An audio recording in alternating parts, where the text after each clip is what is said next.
Welcome to uniform services academy. So இன்றைக்கி என்ன பார்க்க போகிறோன்னு பார்த்தீங்கன்னா, ஒரு எக்கனாமிக்ஸில் வந்து ஒரு சீரீஸ் மாதிரி இந்த வீடியோஸ் வந்து போயிட்டே இருக்கும். ஓகேங்களா? ஸோ எக்கனாமிக்ஸில் பெஸ்ட்டாக வந்து கேட்டிருக்க டாப்பில் 100 கொஸ்டின்ஸ் என்னன்றது நம்ம டிஸ்கஸ் பண்ணிகிட்டே இருப்போம். ஸோ இது வந்து பார்ட் வைஸ் வந்து வீடியோஸ் வந்து நம்ம கொண்டு போக போகிறோம். சரிங்களா? First question. So mixed economy implies. Okay, ஒரு கலப்பு பொருளாதாரம்னா எதை வந்து குறிக்கிறது? ஃபர்ஸ்ட் ஆஃப் ஆல் வந்து பார்த்தீங்கன்னா, உங்களுக்கு பேசிக்காக எக்கனாமிக்கில் வந்து எக்கனாமியில் வந்து என்னென்ன டைப்புன்றது உங்களுக்கு தெரியணும். சரிங்களா? ஃபர்ஸ்ட் ஆஃப் ஆல் என்னென்னா capitalist economy, social economy, mixed economy. சரிங்களா? ஒரு கேபிட்டலிஸ்ட் எக்கனாமின்னும் போது யாருன்னா ப்ரைவேட் இண்டிவிஜுவல் தான் வந்து பவர்ஃபுல்லாக இருப்பாங்க. சரிங்களா? ஸோ ஃபார் எக்ஸாம்பிள் வந்து பார்த்தீங்கன்னா இலான் மஸ்க். ஓகேங்களா? ஸோ இங்கே எப்படின்னு பார்த்தீங்கன்னா, ஒரு ப்ரைவேட் பிளேயர்ஸ் வந்து மேஜர் ரோல் ப்ளே பண்ணுவாங்க. அதை பேஸ் பண்ணி கவர்மெண்ட் வந்து என்ன பண்ணுவான்னு பார்த்தீங்கன்னா டிசிஷன்ஸ் வந்து எடுப்பாங்க. சரிங்களா? ஸோ ஃபார் எக்ஸாம்பிள் என்னென்னா யூஎஸ்ஏ. ஓகே, ஸோ இதுதான் வந்து பார்த்தீங்கன்னா கேபிட்டலிஸ்ட் எக்கனாமி, முதலாளித்துவம். ஓகே, சோஷியல் எக்கனாமின்றது என்னென்னா கவர்மெண்ட்டு தான் பீப்புளுக்கு என்ன வேணுன்றதை டிசைட் பண்ணுவாங்க. ஓகேங்களா? ஸோ ஒரு கவர்மெண்ட்டு தான் வந்து பீப்புளுக்கு என்ன வேணுன்றதை டிசைட் பண்ணுவாங்க. அதை பேஸ் பண்ணி தான் உங்களுக்கு என்ன இருக்கும்னு பார்த்தோன்னா ப்ரொடக்ஷனும் இருக்கும், ஆஸ் வெல் அஸ் எக்கனாமிஸும் வந்து ஒர்க் அவுட் ஆகும். ஓகே, ஸோ இதுதான் வந்து பார்த்தீங்கன்னா இது வந்து சோஷியலிஸ்ட் எக்கனாமி. மிக்சட் எக்கனாமினா போத் ப்ரைவேட் அண்ட் பப்ளிக். அதாவது ப்ரைவேட் இண்டிவிஜுவலும் வந்து ஸ்டெப்ஸ் எடுப்பாங்க, ஆஸ் வெல் அஸ் வந்து கவர்மெண்ட்டும் வந்து உங்களுக்கு வந்து ஃபங்க்ஷன் பண்ணும். ஸோ இது ரெண்டுமே கலந்து தான் என்னன்னு சொல்லுவாங்கன்னா மிக்சட் எக்கனாமின்னு சொல்லுவாங்க. ஸோ மிக்சட் எக்கனாமின்றது எதை சொல்லுதுன்னு பார்த்தீங்கன்னா coexistence of both public and private sector, பொது மற்றும் தனியார் துறைகளின் இணைந்து செயல்படுதல் தான் வந்து மிக்சட் எக்கனாமின்றத சொல்லுவாங்க. சரிங்களா? Next, so best indicator of economic development. ஒரு எக்கனாமி வந்து வளருதா இல்லையான்றத கண்காணிக்க எது வந்து பெஸ்ட் இன்வெஸ்ட்மெண்ட் பெஸ்ட் இண்டிகேட்டர்ன்றது கேட்குறாங்க. ஃபஸ்ட்டு வந்து ரைசிங் சேவிங்ஸ். சேமிப்பு வந்து இருந்துக்கிட்டே இருந்தால் ஒரு எக்கனாமி வளருமான்னு கேட்டிங்கன்னா கிடையாது. ஓகே, ஸோ நான் வந்து ஒரு இண்டிவிஜுவல், நான் சேவிங்ஸ் பண்ணிகிட்டே போகிறேன், ஒரு எக்கனாமி வளருதா? கிடையாது. இப்போது இந்த மாதிரி வந்து ஆல்மோஸ்ட் இந்தியாவில் இத்தனை கோடி பேர் இருக்காங்க. ஓகே, ஸோ அந்த இத்தனை கோடி பேரும் சேவிங்ஸ் மட்டும் பண்ணிகிட்டே இருந்தால் எக்கனாமி டெவலப் ஆகுதுன்றதை அவங்களால வந்து இண்டிகேஷன் பண்ண முடியுமானா கிடையாது. ஏன்னா ஸ்பெண்டிங் பண்ணலன்னா எக்கனாமி வந்து ரன் ஆகாது. ஓகே, நெக்ஸ்ட் வந்து rising investment is one of the best இண்டிகேட்டர்னா இருக்கிறதுல பெஸ்ட்டு எதுன்னு தான் கேட்குறாங்க. இது வந்து எக்கனாமி டெவலப் ஆகுறதுல ஒன் ஆஃப் த ஃபேக்டர். ஓகேங்களா? ரைசிங் இன்வெஸ்ட்மெண்ட்ன்றது ஒன் ஆஃப் த ஃபேக்டர். இப்போ இன்வெஸ்ட்மெண்ட் வந்து இப்போ ஃபாரின்லேயோ இங்கேருந்து வந்து பார்த்திங்கன்னா ஒரு கண்ட்ரிக்குள்ளே வந்துட்டே தான் இருக்கும். ஓகே, அதை பேஸ் பண்ணி நம்ம கவர்மெண்ட் என்ன பண்ணுவாங்கன்னா ஒரு என்ன சொல்கிறது, ஒரு ஃபேக்ட்ரிஸோ இதெல்லாம் எஸ்டாப்ளிஷ் பண்ணிகிட்டே தான் இருப்பாங்க. பட் அதுதான் பெஸ்ட் இண்டிகேட்டரான்னு கேட்டீங்கன்னா கிடையாது. But one of the indication. ஓகேங்களா? நெக்ஸ்ட் வந்து கேபிட்டல் அவுட்புட் ரேஷியோ, இதுவும் கிடையாது. Rising the standard of living. Yes, என்னன்னு பார்த்தீங்கன்னா ஒரு தனிநபர் வந்து ஒரு 100 rupees வந்து ஸ்பெண்ட் பண்ணிட்டு இருக்காரு. ஓகே, இதே தனிநபர் வந்து ஒரு வருஷம் கழிச்சு he can able to spend 1000 rupees. ஓகேங்களா? After 1 year. ஓகே, அப்போ என்ன ஆகுது, அவங்களோட ஸ்டாண்டர்ட் ஆஃப் லிவிங் வந்து ரைஸ் ஆகுது. இப்போ ஒரு 10,000 வாங்கிட்டு இருந்த இடத்துல 100 செலவு பண்ணுறாருனா இவர் 1000 செலவு பண்ணுறாரு. அப்போ வந்து பார்த்திங்கன்னா இவரோட சேலரி வந்து இன்க்ரிமெண்ட் ஆகிருக்கு. ஒரு 20,000 இப்போ வந்து ஏர்ன் பண்ணுறாரு, ஆர் 30,000 ஏர்ன் பண்ணுறாரு. அப்போனா என்ன ஆகுனா அவங்களோட சேலரி வந்து ஹை ஆகிறனால அவங்களோட ஸ்டாண்டர்ட் ஆஃப் லிவிங் வந்து ஹை ஆகுது. ஸ்டாண்டர்ட் ஆஃப் லிவிங் ஹை ஆகிறனால என்ன ஆகுது, உங்களுக்கு ஸ்பெண்டிங்ஸ் வந்து அவங்க வந்து ஜாஸ்தி பண்ணுவாங்க. ஸோ ஸ்பெண்டிங்ஸ் ஜாஸ்தி பண்ணும் போது உங்களுக்கு என்ன ஆகும்னு பார்த்தோன்னா எக்கனாமி வந்து பில்ட் ஆகும். சரிங்களா? ஸோ ஒரு பீப்புளோட ஸ்டாண்டர்ட் ஆஃப் லிவிங்கை வந்து ரைஸ் பண்ணாதான் ஒரு எக்கனாமி வந்து டெவலப் ஆகிறதுக்கான பெஸ்ட்டு இண்டிகேஷன். ஓகே, நெக்ஸ்ட்டு வந்து பார்த்தோன்னா இது வந்து டிஎன்பிசியில் கேட்டிருந்த ஒரு question. Okay, so Ramachandra Guha calls Kumarappa as green Gandhian. Reason என்னன்னா Kumarappa was the founder of modern environmentalism in India. Okay, so இந்த மாதிரி அசெஷன் ரெசெஷன் ரீசன்ற மாதிரி கொஸ்டின்ஸ் கேட்குறாங்கன்னா ஃபஸ்ட்டு வந்து பாருங்கள், A is true or is false கிடையாது. இதில் 2 ஸ்டேட்மெண்ட்டுமே ட்ரூ தான். ஓகே, இந்த ரீசன் இருக்குது பார்த்தீங்களா? ஓகேங்களா? ஸோ இந்த ரீசன் தான் வந்து கரெக்ட் எக்ஸ்பிளனேஷன் ஆஃப் ஏ. என்னன்னா ரெண்டுமே ட்ரூ தான். ஓகே, ஸோ குமரப்பான்றவர் யார்? Modern environmentalism in India. Okay. So அதனால தான் அவர் வந்து என்ன பண்ணுறார், Ramachandra Guha calls Kumarappa as green Gandhian. Okay. So 2 அது இதில் கொடுத்துருக்க 2 ஸ்டேட்மெண்ட்டுமே வந்து என்னன்னு பார்த்தீங்கன்னா ட்ரூ தான். ஸோ அதோட கரெக்ட் எக்ஸ்பிளனேஷன் வந்து என்னன்னு பார்த்தோன்னா ஏ. ஓகே. நெக்ஸ்ட்டு வந்து பார்த்தோன்னா black money. So what is black money பேசிக்காக? ஓகேங்களா. இப்போது ஒரு கவர்மெண்ட் இருக்குது, நான் ஒரு இண்டிவிஜுவல், நான் வந்து ஒரு 1 lakh வந்து இன்கம் வந்து ஜென்ரேட் பண்ணுறேன். ஓகே. அந்த 1 lakh இன்கம்மை நான் என்ன பண்ணுறேன், ஒரு 1 lakh இன்கம்மை வந்து நான் வந்துட்டு கவர்மெண்ட்டுக்கு கணக்கு காட்டல. சரிங்களா. அப்போ இந்த 1 lakhன்றது என்ன ஆகிடுதுன்னு பார்த்தோன்னா பிளாக் மணி ஆகிடுது. சரிங்களா. ஸோ இதுதான் வந்து பேசிக்காக பிளாக் மணியோட டெஃபினிஷன். ஓகே. ஃபஸ்ட்டு என்னன்னு சொல்கிறாங்கன்னா, there are assets not reported to the government at the time of generation. Yes. Okay. இப்போ செகண்ட் வந்து பாருங்கள், black money in India for the year 1983 to 84 is 95% of GDP. கிடையாது. ஏன்னா ஒரு ஜிடிபின்னா என்னன்றது நெக்ஸ்ட்டு இதில் பார்க்கலாம் ஸ்லைடில்.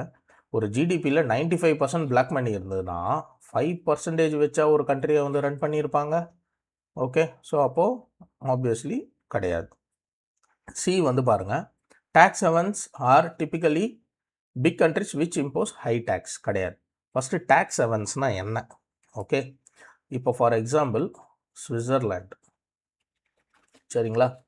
இந்த கண்ட்ரியில் என்ன பண்ணுறாங்கன்னா ஸ்விஸ் பேங்க்னு ஒரு இருக்குது. இந்த ஸ்விஸ் பேங்க் என்ன சொல்லுவாங்கன்னா, ஆல் கண்ட்ரி நேஷ்னல்ஸ் எல்லாம் வேர்ல்டில் இருக்க எல்லா கண்ட்ரிலையும் என்ன சொல்லிவிடுவாங்கன்னா, நீங்கள் என் அக்கௌண்ட்டில் வந்து டெபாசிட் பண்ணிங்கன்னா உங்களோட டெபாசிட்டரோட நேமும் நாங்கள் வந்து பப்ளிஷ் பண்ண மாட்டோம். ஆஸ் வெல் அஸ் நீங்கள் டெபாசிட் பண்ணுறதுல உங்களுக்கு வர இன்ட்ரெஸ்ட்டும் வந்து பார்த்திங்கன்னா ஹையாக இருக்கும். உங்களுக்கு நாங்கள் சார்ஜ் பண்ணுற டேக்ஸ் வந்து லோவாக இருக்கும். ஸோ இந்த மாதிரி வந்து பண்ணும் போது என்ன ஆகுதுன்னா, ஸோ நம்ம இதில் வந்து இருக்கிற பிஸ்னஸ்மென்ஸ்லாம் என்ன பண்ணுவாங்கன்னா, இப்போ பிளாக்ல ஜென்ரேட் ஆகிடுச்சு, ஒரு குறிப்பிட்ட அமௌண்ட் ஆஃப் பிளாக் மணி வந்து ஜென்ரேட் ஆகிருக்குன்னா அது எல்லாமே எங்கே எடுத்துகிட்டு வந்து போடுவாங்க, இந்த ஸ்விஸ் பேங்க்கில் போட்டுருவாங்க. ஏன்னா அவங்களுக்கு என்ன ஆகுது, ஹை இன்ட்ரெஸ்ட்டும் கிடைக்குது, டேக்ஸும் வந்து லோவாக பண்ணுறாங்க. அப்போ இதுதான் வந்து டேக்ஸ் ஹெவன் கண்ட்ரிஸ்ன்னுவாங்க. இது பேங்கிங், நாட் ஓன்லி பேங்கிங். இப்போ இந்த கேமன் ஐலாண்ட்ஸ்ன்னு சொல்லுவாங்க. ஸோ இந்த கேமன் ஐலாண்ட்ஸ்லலாம் வந்து பார்த்தீங்கன்னா you can go and invest, ஒரு ஷெல் கம்பெனிஸ் கூட நீங்கள் ஸ்டார்ட் பண்ணலாம். சரிங்களா. ஸோ இந்த மாதிரி ஒரு கம்பெனிஸ் வந்து நீங்கள் ஸ்டார்ட் பண்ணுறதுக்கு உங்களோட பிளாக் மணியை வந்து டைவெர்ட் பண்ணுவாங்க. ஸோ எப்படி டைவெர்ட் பண்ணுவாங்கன்னா ஹவாலா. சரிங்களா. ஸோ இது மூலிமா டைவெர்ட் பண்ணிவிட்டு அந்த ஷெல் கம்பெனிஸ் வந்து அவங்க ஒன்று ஸ்டார்ட் பண்ணிவிட்டு அங்கே பிஸ்னஸ் பண்ண ஸ்டார்ட் பண்ணிவிடுவாங்க. அப்போ அந்த பிஸ்னஸில் வர இன்கம்மு அது ப்ராப்பராக கேமன் ஐலாண்ட்ஸில் வந்து டேக்ஸ் பே பண்ணிட்டு ஒயிட் ஆக்குவாங்க. சரியா. ஸோ இதுதான் வந்து பார்த்திங்கன்னா டேக்ஸ் ஹெவன் சொல்லுவாங்க. டேக்ஸ் ஹெவன்ன்றது வந்து பார்த்திங்கன்னா ஒரு குறிப்பிட்ட கண்ட்ரிஸ் வந்து ஹை டேக்ஸ் போட மாட்டாங்க, லோ டேக்ஸ் போடுவாங்க. ஸோ அதுதான் வந்து பார்த்திங்கன்னா டேக்ஸ் ஹெவன் சொல்லுவாங்க. ஓகேங்களா. ஸோ இதில் எந்த ஸ்டேட்மெண்ட்டு பிளாக் மணிக்கு ரிலேட்டடாக இருக்குன்னு பார்த்தீங்கன்னா, the assets not reported to the government at the time of generation. So ஒரு பிளாக் மணின்னா என்னது, ஒரு குறிப்பிட்ட அசட் வந்து நீ ஜென்ரேட் பண்ணுற, பட் அது கவர்மெண்ட்டில் ப்ராப்பராக நீ என்ன பண்ணல, நோட்டிஃபை பண்ணல, ஆர்எல்ஸ் வந்து இது பண்ணலை. சரிங்களா. ஸோ இந்த ஆப்ஷன்ஸ் பொறுத்த வரைக்கும் ஆப்ஷன் ஏ. ஓகே. நெக்ஸ்ட்டு வந்து பார்த்தீங்கன்னா, what are the facts related to defining GDP. Okay. So ஜிடிபின்னா என்ன பேசிக்காக? ஸோ ஜிடிபின்னா என்னன்னு சொல்லுவாங்கன்னா gross domestic product. Okay. So இந்த ஜிடிபி வச்சு தான் ஒரு கண்ட்ரிக்குள்ளே வந்து பார்த்தீங்கன்னா it is the final value of all goods and services produced at the time. சரிங்களா. ஸோ இப்போ நம்மளோட ஆனுவல் இயர் என்னன்னு பார்த்தீங்கன்னா 1st April to 31st March. சரிங்களா. ஸோ இதுதான் வந்து இயர். ஸோ அவங்க என்ன சொல்கிறாங்கன்னா, ஒரு ஜிடிபின்றது it is not for a specified period of time கிடையாது. ஓகே. ஸோ நம்மளுக்கு என்ன ஆகுது, ஜிடிபி பொறுத்த வரைக்கும் ஒரு சைக்கிள் இருக்குது, 1st April to 31st March, அதாவது ஃபினான்ஷியல் இயர் வந்து நம்ம கேல்குலேட் பண்ணுவோம். சரிங்களா. ஸோ இதில் வந்து என்ன பண்ணுறாங்கன்னா, எத்தனை கூட்ஸ் அண்ட் சர்வீசஸ் வந்து ப்ரொடியூஸ் பண்ணுறோமோ அதுதான் வந்து பார்த்திங்கன்னா ஜிடிபியாக வந்து கவுண்ட் பண்ணுவாங்க. So it measures only goods not services கிடையாது. இட் கூட்ஸ் அண்ட் சர்வீசஸ் ரெண்டுமே வந்து மெஷர் பண்ணோம். சரியா. இந்த ஜிடிபி வந்து என்னன்னு பார்த்தோன்னா நான் மானிட்டரி மெஷர்ன்றாங்க, கிடையாது. It is a monetary measure. அப்போ 3 ஆப்ஷனுமே உங்களுக்கு என்ன வருதுன்னா ராங்கு தான். சரியா. So first of all GDP நம்ம என்ன ஸ்டேஜில் இருக்கோம். இப்போ புக்கிலலாம் வந்து பார்த்தீங்கன்னா நம்ம 7th லார்ஜஸ்ட் இந்த மாதிரிலாம் சொல்லுவாங்க. Okay, so first of all வந்து ஜென்ரலாக நம்ம என்ன ஸ்டேஜில் இருக்கோன்றது நம்ம சொல்லிடலாம். 2026 படி ஸோ நாமினல் ஜிடிபி வந்து நம்ம என்ன ரேங்கிங்கில் இருக்கோம்னா 4.15 ட்ரில்லியன் எக்கனாமியில் தான் இப்போ இந்தியா இருக்குது. ஸோ இது இந்தியா வந்து எத்தனாவது ரேங்க்கில் இருக்குன்னா 6th இருக்குது. சரிங்களா. இப்போ ஃபஸ்ட்டு வந்து பார்த்தீங்கன்னா United states, China, Germany, Japan, UK, அதுக்கப்புறம் தான் வந்து இந்தியா. இன்னும் ஒரு 1 or 2 இயர்ஸில் வந்து நம்ம என்ன பண்ணிவிடுவோம்னா யூகேவை பீட் பண்ணிவிடும். ஒரு 2030 வந்து பார்த்தீங்கன்னா we can beat Japan or Germany. So இந்த மாதிரி வந்து நம்மளால் வந்து பீட் பண்ண முடியும். ஓகே, ஸோ இவங்கெல்லாம் வந்து பார்த்தீங்கன்னா பாப்புலேஷன் ரொம்ப கம்மி.